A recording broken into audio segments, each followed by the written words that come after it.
Бәріне сәлем, менің оқырмандарым, қалайсыңдар? Бұл жерде менің сіңілімнің жасауын беріп жатырмыз. Өзінің үйіне барып, мына жерде ыдыс-аяқтарын таныстырып жатыр, ыдыс-аяқтарын беріп жатыр. Осында келіп жатқан жеңешелері, мамасы, абысындары барлығы отыр. Жүктерім бір талай ыдыстарын бердік, ыдыстар ақ ыдыстар. Және де менің мамам да өзінің кәделерін беріп жатыр. Әркімнің өзіне арналған кәделері бар. Дәм тұз дейді бізде.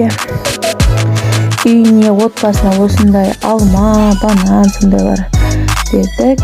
Осындай дәм тұз ажырамасын деген ниетпен.